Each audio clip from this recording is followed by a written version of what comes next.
Y nos ubicamos en el versículo 11, el Señor Jesucristo hablando, verso 11 dice: yo soy el buen pastor su vida da por las ovejas. Vete al verso 26, pero ustedes no creen porque no son de mis ovejas, como os he dicho. Lo dijo a su auditorio, que era pues la flor innata del pueblo religioso de ese tiempo. Y el Señor continuó con su enseñanza diciendo: mis ovejas oyen mi voz, y yo las conozco y me siguen. Y yo les doy vida eterna, y no perecerán jamás, ni nadie las arrebatará de mi mano. Padre, te damos gracias en esta tarde por bendecirnos con este sentido de tu presencia, Señor. Y te damos gracias ahora por tu preciosa palabra, poderosa palabra, que nos enseña, nos guía, nos sobreedifica y sobre todo, Señor, nos hace ver, Señor, nos da el conocimiento de todo lo que tú eres, Señor, y cómo podemos agradarte día a día. Señor, usa mi vida para comunicar el mensaje de tu palabra en el nombre de Jesús. Amén. El Señor siempre ha pastoreado a su pueblo, lo pastoreó en el antiguo pacto, lo sigue pastoreando. Y este Dios de pactos va a terminar la obra que Él inició. El apóstol Pablo dijo: la obra que Él ha iniciado la va a perfeccionar en ustedes hasta el día de Jesucristo. Y hermanos, este cuidado de Dios por todos los elegidos, por todos los llamados, es una constante enseñanza en las Escrituras. Así vimos el cuidado de Dios en la vida de Abraham, de sus descendientes, y lo vemos a lo largo de todas las páginas de la Biblia, ese trato que Dios ha tenido con su gente. Hoy quiero hablarles de esto. El mejor pastor es el Señor. Vemos cómo pastoreó a su pueblo en el pasado, lo sigue pastoreando ahora a través de Jesucristo, su amado Hijo, y nosotros podemos ser bendecidos porque nos ha tocado esta grande bendición. Y quise poner esto como base porque sigo con la enseñanza de la tercera enseñanza de la vida de Jacob. Jacob fue uno de los hombres de los cuales nos habla la Biblia bastante, y nos habla de cómo fue llamado y cómo vivió Jacob. Si tú ves, no vivió una vida perfecta, pero Labán, de la casa de Labán, tuvo un encuentro con Esaú. Eso lo enseñé hace 3 semanas, y después de ese encuentro pasaron como 10 años, y Jacob pues no regresó a Betel. ¿Se acuerdan? Él hizo un voto, dijo que iba a edificar templo en Betel, pero lo que sucede es que pues la vida es así, el ser humano se va desviando del Señor imperceptiblemente. Le sucedió a Jacob. No es fácil lidiar con una familia de 11 hijos y luego 4 mujeres, todas tan diferentes, y como lo he dicho, ¿no? Si una sola familia, o sea, el edificar una sola familia es mucho trabajo, imagínate el tener 4 mujercitas y todas con sus hijos. Todos pueden imaginar la casa de Jacob. Cuando digo su casa, pues toda su familia. Ahora, todas las mujeres seguramente vivían ahí en común, o sea, no estaba una alejada 10 kilómetros de la otra, sino ahí vivían todas, vivía con todas sus mujeres y sus hijos. Y aunado a esto, pues él como que, de acuerdo a la Escritura, se va alejando de esas promesas que una vez hizo a Dios. Entonces él se empieza a acomodar a la vida del mundo, o del mundo de ese entonces, y busca vivir en el mundo. O sea, las promesas que hizo se le olvidaron a él, pero a Dios no se le olvida nada. Y lo que Dios hace en una persona lo va a terminar, lo que él decide hacer lo va a terminar. Cuando Jacob, pasados 10 años aproximadamente después de este encuentro con Esaú, él se encuentra conviviendo con los paganos de la tierra, cuando no era el propósito de Dios. Así es que váyanse a Génesis 33.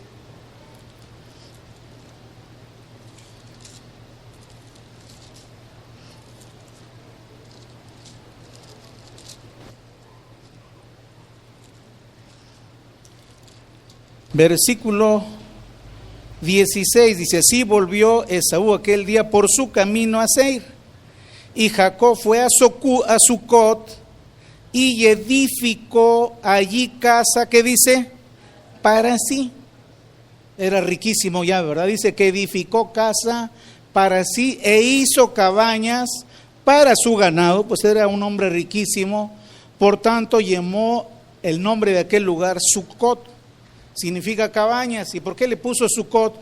Porque no era una cabañita, eran muchas. Es la realidad, era tan rico que dijo: tengo que hacer fácil 50 cabañas para meter mi ganado, para meter mis ovejas, para meter mis caballos. Entonces, si tú ves una persona actuar de esa manera, dices: bueno, pues es muy rico.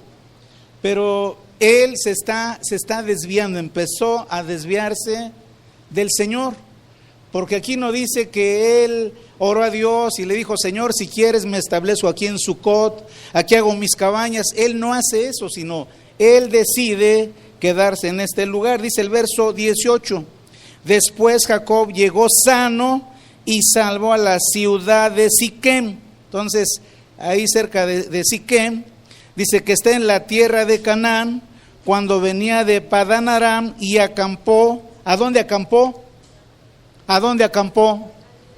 Delante de la ciudad. Entonces dijo: bueno, aquí termina la ciudad, me voy a las orillas.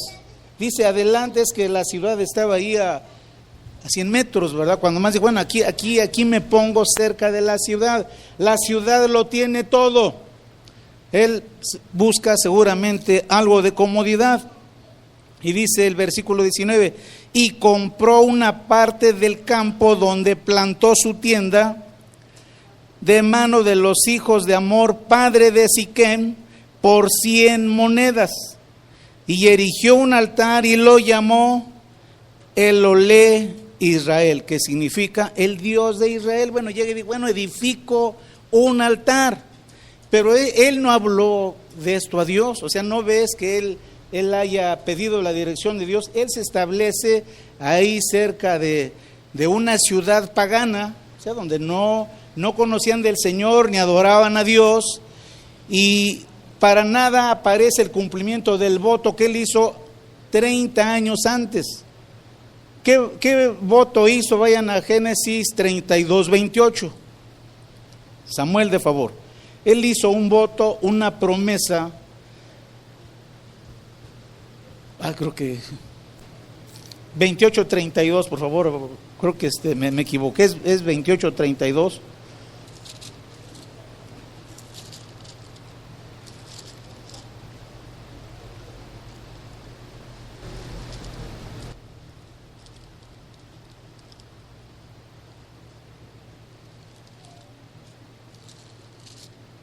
Es 32. Bueno, no lo encuentro, pero él hizo un voto, a ver si lo encuentras, Sammy. Él hizo un voto, una promesa a Dios, que él iba a apartar el diezmo y edificaría una casa en este lugar, en Betel. Él lo promete a Dios. Entonces él, ya pasaron 30 años y ya edificó ahí una casa ahí cerca de los siquemitas, en el capítulo 34, 33 que acabamos de ver, y dice que erigió ahí un altar y lo llamó Elolé Israel, como diciendo: bueno, tengo mi religión, pero no relación. La relación con el Señor se había perdido, esa es la realidad. Se quedó nada más con el aspecto religioso. Y hermanos, realmente lo que sucedió es que él empezó a transigir, coquetear con el mundo. Dios no le mandó eso.